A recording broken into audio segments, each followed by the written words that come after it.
继续要来讲高龄散车，那真歹过日，恐惊卖冲击社会安定。除了低收入的补助之外，劳保、老年给付甲国民年金是真侪民众退休以后唯一的收入。但是，敢若靠这份保障，敢有够呢？像76岁陈大哥，每个月靠4000外块的国民年金咧生活，扣掉厝税甲水电，剩无几元。学者的统计，目前国民年金每一个人平均一个月领无到4000块，更加有6成的劳工劳保的年金每个月领无到2万块。台湾的年金制度当面临什么款的挑战？阁要安怎来改革，才会当互高龄长辈有久长稳固的保障？深度报道继续来看。劳保年金如果是缩水的，台湾人真的会变成下流老人。老人真正唔通无钱，无钱是比死的较艰苦。社会缺的真的不是方案，我们缺的是改革的勇气。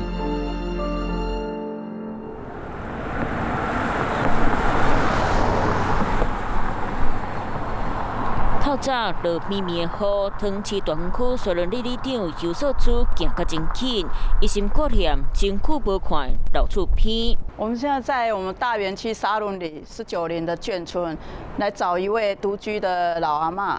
嘿，好，来，我们在这里。邱大姐，哦，你好，来。 73岁柯大姐，家己一个坐点伫咧客厅，无人陪伴，厝内冷冷清清。这是我的房间，租的就是没有很大，很简单哦，就是一个衣柜，对，就只讲难听点，衣服不会超过50件。2002年，桃园航空城开发，柯大姐从江北搬离开租厝的所在，来到沙仑渔港边的古灌村安心入乡。 那你这边一个月房租多少？他本来是说要8000啦，可是他这样子，他算我6000而已。少年时做过工地捆工，辛苦规半世行。柯大姐退休后唯一的收入专靠国民年金，即马一个月领4807，根本领无够开，生活真歹过。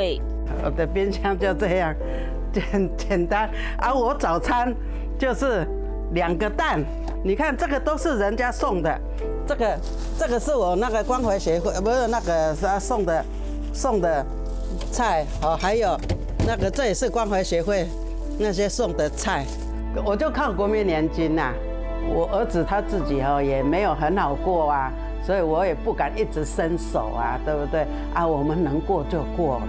这也是那个关怀协会送的鱼，你看我吃的很简单，买了4颗洋葱。 4000多块能用，现在去一趟市场，没有什么好花呢，一直巴望月底啊，月底就可以领钱啊。我也不敢祈求说政府能够帮我多少，这个现在生活大家都困苦。高龄者散车无钱，艰苦度日，这是全台湾45000块弱势时代人跋落社会底层的真实损响。我来，我听。 76岁陈大兄有胃癌，唔能负担真济医药费，每个月5000块厝税嘛拿袂出来，只好亲像游牧民族四界找人分租。在阮下山有有诶，我讲分租，无地人来外口呢。但是你这个山你拿偌久啊？这个都含今仔第4天。第4天啊，安尼敢有搭？无搭，我是小可淡淡。小可湿呢？哎，湿吧。迄是讲，那你来采访啊，无我先瞎讲起来见笑，目屎干的，目屎然后切的，这里啊，家属吃。你家煮面的啊？嘿。啊你假死汤安尼放安尼敢有安全？啊，无安全，无安全啊，只有小咧爱做好较注意啊，是无安全落呀。 事业失败后，了情机会，即马陈大兄唯一的收入，同款嘛是国民年金。啊，你一个月差不多偌济啊？差4000外块啊。4000外块，你敢有够？无够呢。老人真正唔通无钱，无钱是足艰苦。比死的较艰苦。就算金价有限，不过国民年金却是正做真济弱势时代人的重要经济。2008年，国民年金开办，只要满25岁无参加劳保、农保和军公教保险的国民，拢是劳保的对象。定期劳保费65岁以后，得当一个月领老年年金，有一定基本的生活保障。不过国民年金的推行，久长以来却受到疗伤被告的大阻力。我是基隆市暖暖区国民年金服务员林婉珍，现年37岁，从事国民年金服务员已有14年了。落大雨，行伫咧巷仔内底，厝住伫咧家人的林婉珍，为国民年金开办以来，就一直担任国民年金的服务员，当年伫咧第一线守护民众欢喜。我们现在要去访视民众，顺便跟他做个宣导。对。那我们主要的访视的对象会是谁？就是欠费者，对，没有缴国民年金的部分，对。像平常天气这么差，你们也要出入洞吗？对，台风天也是要出来的。假？对。国民年金服务员逐工必须访视浪费欠费的民众，为了抢关纳汇率，因来好声好势用宣导代替撮合，不过成功几率敢来当看运气。请问有人在吗？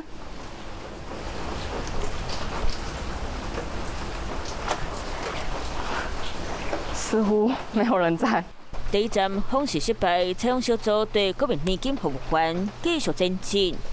像我们有去深山中，就是经过树林蛮长一段时间，对，然后才到达一户，结果只剩下一位年迈的老人家在。那他就是说，年轻人都在外地工作，对，所以就会导致访视未果。请问有人在吗？访视被组一撮扣民众无情拒绝，甚至向国会就是诈骗集团，早就已经是全台湾404位国民年金服务员，尽管是慷慨日常。2023年，全台湾国民年金被保险人拢总293万元项，不过年金开办15年以来，平均来汇率敢若46.5%，不少人想要纳钱的背后，有真侪经济弱势民众难言的苦衷。你好，我是暖暖区公所的，嘿，我是那个做国民年金的，我可以麻烦你帮我填个问卷吗？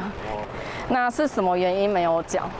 收入家里的收入少这样子哈。一般的话，原则上都是无力缴纳的比较多，像子女啊因案入监。那就是变成阿公阿嬷要来养孙子，那他们可能连那个生活都难以维持了。那你要积欠这么多的保费，他根本没办法去缴纳。那我们区公所有在办那个暖暖区的居民，好，他是如果说家里的收入比较低，可以申请这个减免，这你知道吗？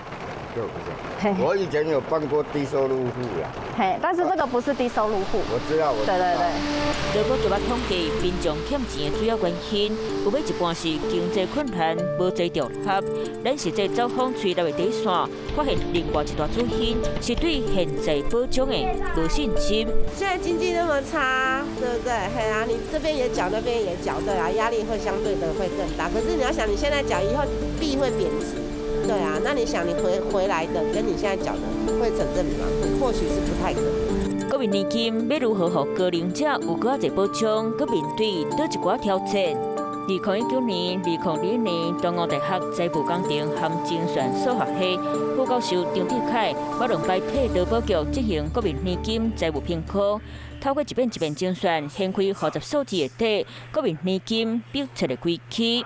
我们每一次在精算的时候呢，我们都会精算这个平衡的费率，每次算出来大概就是20% 左右。好，那我们现在法定费率当然就只有10%，也就是因为这个不足额的提拨，这一代的人多缴多拿，下一代的人他就势必要更多的税收或国家的收入去 cover 这一块。今晚国民年金老年给付计算方式分作 A 式和 B 式。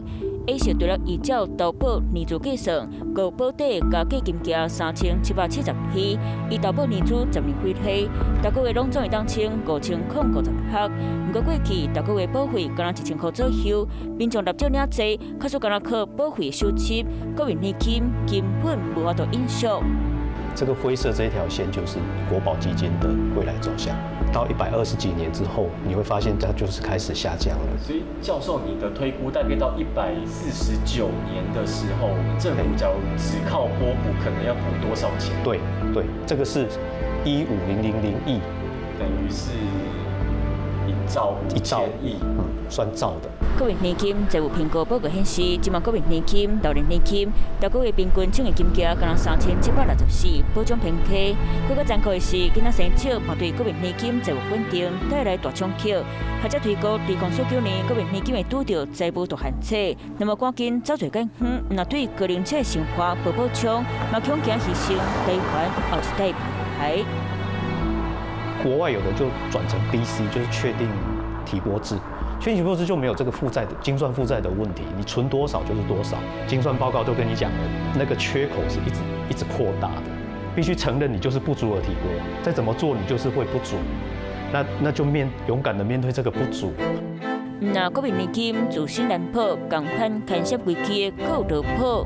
我叫庄福凯，我今年64岁，在中华电信公司已经工作45年。那我现在从事的工作就是网络还有线路设备维修工作。汤市产业总工会前理事长曾福凯是一个资深电信工程师，即讲会接到政府紧急出动。以巴德来讲，大概我们服务6万个客户，一天8个小时，顶多跑个12到15件，这是上限。那如果是超过这个上限，可能就需要加班来处理。身为一个资深劳工，曾福凯前7年做好角色，专心替公司奋斗打拼，不过退休后的劳保老年给付敢无够凶？我跟各位报告一下啊，我们在民营化的时候，年资有做一些结算，所以我个人来讲，我的劳保年资说实在到退休只有19年了。那我算过哈，我大概可以领到15000多了。要加薪！劳团登记这期台湾的劳保年金和退休金，无法度让劳工享受尊严的退休生活。2015年、2017年，曾福凯把2摆担任公益劳工大游行总指挥，虽然劳工行起了街头，甲政府大声抗议。所以劳保年金可以说是我们劳工未来退休生活唯一的经济来源了。如果这个经济来源是缩水的，是减少了，是让人家觉得很心酸的，那真的是我们台湾人真的会变成下流老人。台湾的年金制度真的有办法保障高龄者们，避免他们落入贫穷漩涡吗？根据劳动部在2022年底的统计，目前全台总共有159万多名的劳工正在请领退休后的老年给付，但目前总共有98万多名，也就是超过60%的劳工每个月请领的金额还不到2万元，这样的保障真的足够吗？做劳工运动20多年，台湾劳工电线秘书长孙友田把担任年金改革委员会劳工代表，真侪摆可能点出劳保根本的问题。主要的问题在于2008年7月15号在立法院3读通过的时候，立法委员不负责任的胡乱加码，所谓的年金给付1.1拉到1.3，到最后定案1.55，这样的一个胡乱加码的方式，它会急速的影响到劳保结构的这个安全。现开数据实在检视劳保老年年金这几年规矩交通，2013年请人数拢总49万7000多项，2002年新增到159万7000多项，10年来增加110万项，平均请的金额每月15344，增加到18294，今年新增2950，劳保收支嘛是连续6年出现亏，平均单年金的金额1月200多亿到400多亿不等。那么关键改革，劳保队在2008年正式宣告破产。过去几年，政府都是用拨补的方式来挹注劳保的财务哦，从300亿、400亿、500亿到1000多亿，那其实都是杯水车薪。36年后148年的时候，每年不够的钱就已经8000多亿了。那你可以看一下，我们每年的预算是2兆嘛，那你光劳保不够的钱是8000多亿，你大概可以想象这个洞有多大。劳政的自始至终，我们都认为应该以随收随付、确定给付制的这样的一种模式。那未来如何跟劳退进行某一些的整合，让2个基金都能够得到永续。有关全台湾1000多万的劳工关系，劳保年金改革要为倒一个方向前进。面对记者问会，劳动部继续受访，敢若讲今麦继续听各界意见，组织共识。我相信没有一个政党、没有一个政府有办法承受这样的一种危机。正本清源知道，你还是回过头来去检讨整体的这样的一个劳保财务设计，跟它的这样的一个给付的结构，在这个保险体系里面的各个被保险人的贡献度，跟他最后的收益之间的公平性的问题，都要一面全面的去检讨。世界银行包括报一份避免老年危机的研究报告，透过3站保障维持高龄者的经济安全。第一站透过强制性社会安全制度，亲像劳保、军公教保险，满足基本的生活需求。第二站是退休金制度，亲像劳工退休金和军公教退休金，提早替退休的生活做准备。第三站是个人的业绩或者是商业保险，透过个人的规划，避免退休金的报考。个人觉得比较好的方式是扩展第2层，因为第2层我们现在雇主提拨是6% 嘛，25岁累积到65岁40年，它可以累积到355万左右。那甚至你如果自提那一个部分可以有8%，它就可以累积的钱，第2层的准备 total 是1228万。那你准备的钱就变成是3.46倍，你第1层你就不怕它，因为改革降低给付。确保劳工老年经济安全，为根本解决台湾加薪税问题，反正嘛是解放之一。基本工资的调整都跟不上通膨这么严重的一个巨兽。我希望台湾不要再是一个低薪国家，让台湾的劳工能够符合他的生活所需啦哈。所以我们才会主张要在立法院之下成立特种委员会，像修宪一样成立特种委员会。韩国也是这样做的。那来专案处理劳保年金的改革。社会缺的真的不是方案，大家都有方案，我们缺的是改革的勇气。那我们就一起来找勇气啊！囡仔生少、人口高龄化已经成做台湾定着拄着的艰难挑战。健全年金体制、友善就业环境、完整社会福利，拢是翻转老年产者必须面前面对的课题。莫互今仔日加薪水青年，明仔载产者老年，将做牺牲台湾的未来。